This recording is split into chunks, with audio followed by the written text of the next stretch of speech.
Hey everyone, my name is Alexandra and I am a watercolor artist. Today I am going to be showing you guys the biggest do's and don'ts when painting watercolor trees. Today specifically we are going to be looking at fall trees. Let's get started.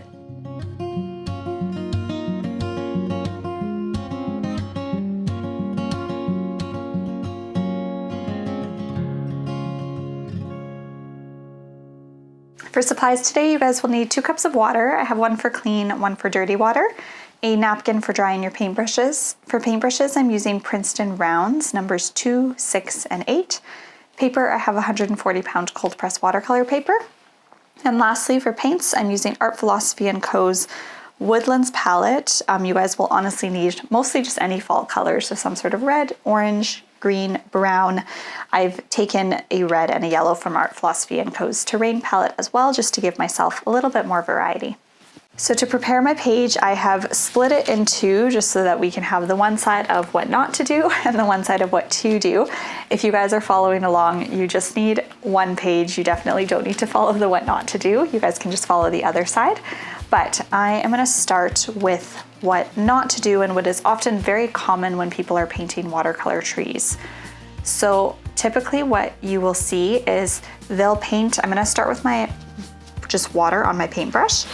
Actually, no, we'll do a little bit of paint. So typically what I see is that people will go in to paint their trees. And I'm just going to go in sort of with a reddish brown here so that we can get that nice fall color. And they will just start by painting the shape of the tree. So kind of imagining that they're just painting sort of a cloud shape here.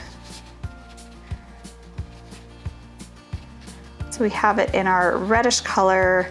Now we're just gonna stick with that color, assuming that we're going for a red fall tree, and we'll fill in all of that space. So I see this very common, and I know that people often will even use some of a wet on wet technique, and they might even go very intentionally with their darker color to try to get some shading in. So maybe I'll do more of my paint towards the bottom to get it to look a little bit more shaded. So this in and of itself is not a bad thing to do, but I'll show you guys how we can make it look so much more natural and so much more realistic. So I'm going to switch to my number 6 brush, and we're going to go into our tree trunk. So I'll go into my brown paint, and with my brown paint, I'm going to paint straight down from my tree. Might even add a little bit of a curve out to where the roots are going to be.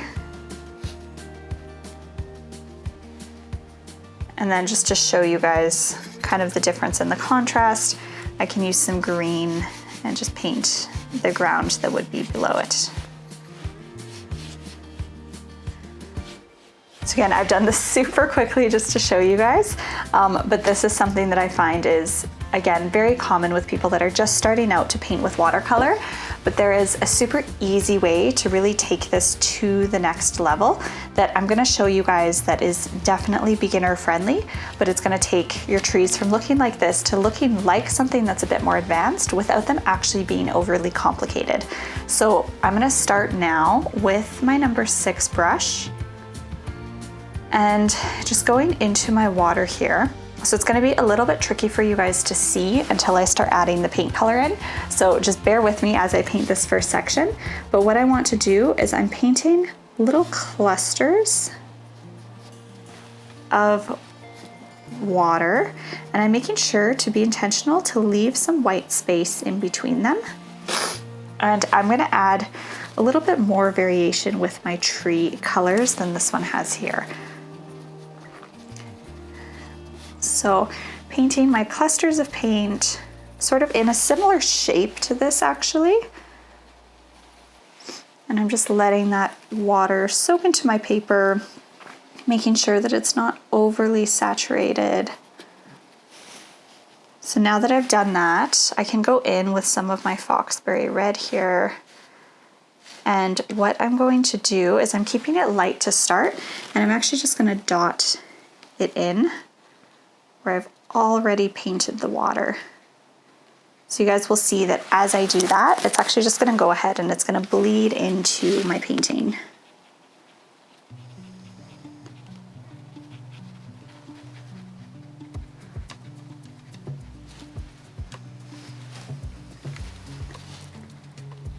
So just continuing through with little clusters of paint, and it'll stop where there's no water and there's just the page.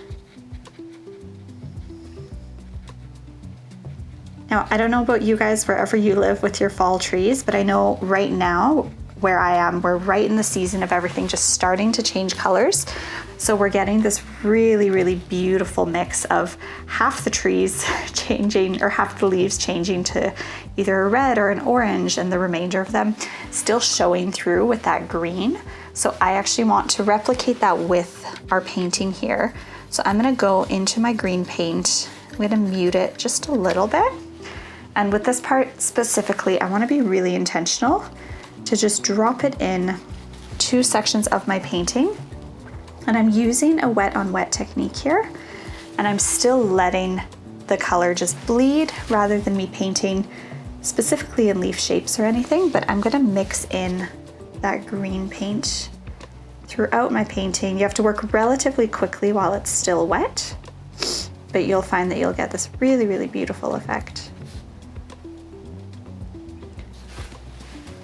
And while I'm going and it's still damp, I can even go in and add just a touch of yellow in as well. We're gonna add a little bit more color to make it more vibrant in a little bit here, but I can mix in more color. Once we add the details, we're actually gonna be doing all of that in our Foxberry Red. So the tree will still predominantly be red, but you'll find that by mixing these different colors, you get just such a beautiful fall looking tree. Okay, so now that we have our mix of colors for our tree itself, I'm gonna go with my number 2 paintbrush and we'll start painting where we want the tree trunk to be. So I'm actually gonna start super similar to how I did with this tree on the left here, but instead of just cutting off the trunk into the base of the tree, we're gonna start with some little branches that attach to our tree. So I'm gonna bring, with really light brown, I'm gonna bring a few sort of coming to the center point here. And we'll work on them a little bit more to add some more detail, but once I've done that, just kind of attached a few to each other, then I can go in to the base of my tree and paint my tree trunk. So having it come relatively straight down, and then I can make the base a little bit wider if I want, where it's gonna go into the grass, and just sort of fade it out a little bit. We'll work some more on adding the grass after. So now that we've done that, with the same light brown, I'm actually just gonna work my way into my painting where I have all of these white gaps. I'm just adding in branches there to make it look really full. So you guys will notice often when you're out and about, trees don't necessarily have so many leaves that you can't see through them at all. Now that's not saying that they never do, but quite often, especially in fall, because the leaves are starting to fall off of them, you can often see the branches through. So that is why I was very intentional with my placement of my water and my colors in the beginning when we were just starting this painting. So again, I'm just adding branches to kind of show where they might attach and have those clusters of leaves. Okay, so now that I've done that, we're gonna paint the base of our painting here. And just to give it a little bit more of a fall feel, instead of doing the green paint specifically, I'm actually gonna make sort of a brown yellow color. And we're just gonna paint a little bit of a base below, and I'm just doing really loose lines. I don't really want this to be my focal point, so I'll just kind of add these lines down below. I can add a touch of green too if I want, and just overlap, giving it this really cool, nice texture and color. So now we have layer 1 of our tree done. already you guys can see how much more natural it's looking than this one on the left. And it's just by changing super simple steps, which is honestly just leaving the white space in this main bush part and making the tree trunk branch out into branches rather than just cut off into the tree. So now that we've done that, we want to add our details to the leaves themselves. And the idea with this is that we're adding, I'm gonna mix it with a tiny bit of brown just to tone it down. But we're using our small paintbrush, and the idea is that we're adding some shading to our tree. So with my small paintbrush, I'm just gonna start from the top, and with each cluster, I'm just gonna paint sort of a cluster of colors more towards the base of where I've already painted with the red.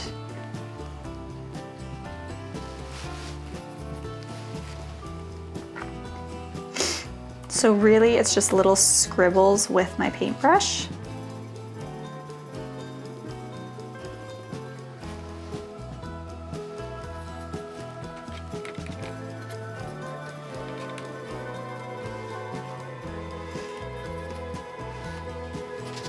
And if I want to go back in and blend some of them out more, then I definitely can. So up here, I might fade them out just a little bit more so it's less harsh of a difference.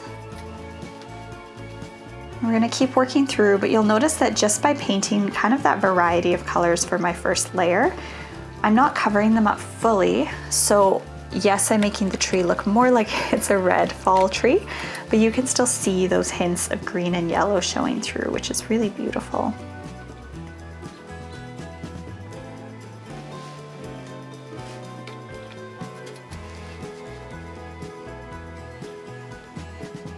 Just choosing where I want these clusters to be.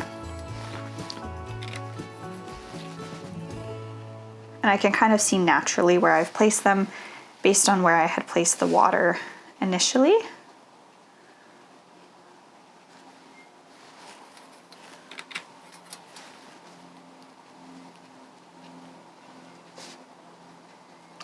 Now, if I was painting this a lot bigger, then I maybe would go more detailed specifically into the leaves, but I want to keep this as something that's very simple and easy to do for anyone, but still looks really beautiful. One of the things that I love doing with these types of trees is painting 3 in a row, and you can paint them all different colors, and then it honestly looks so nice to just add to your home as some fall decor. So now that I've done that, I'm gonna go a little bit with an even more pigmented paint and just add a touch more on top of some of the spots that I've already painted.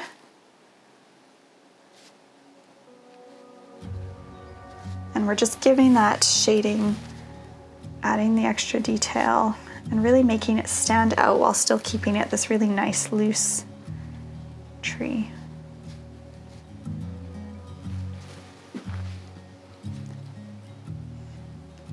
So now that we've done that, we want to go into our tree trunk and add some more details. So I'm going into my brown paint here. So I'm using a little bit of a mixture of my Bear, Cavern, and Redwood, just till I get a color that I'm happy with.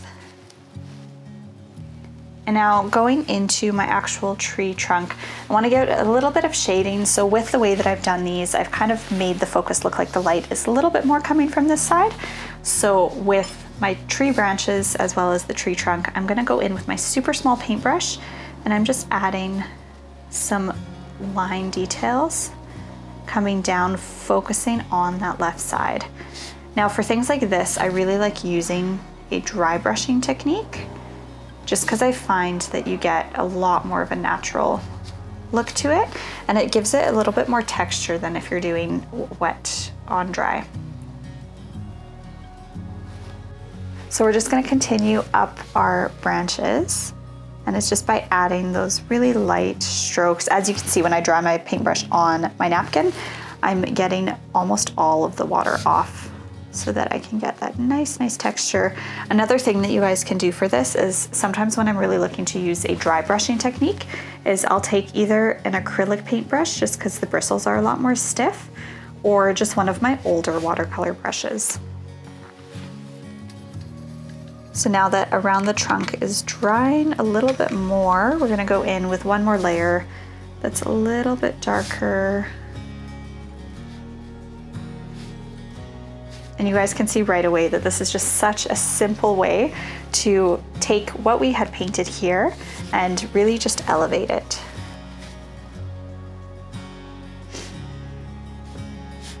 Now, if I feel like there's some gaps in there that look like they maybe should have branches, then I can easily go in and add those after.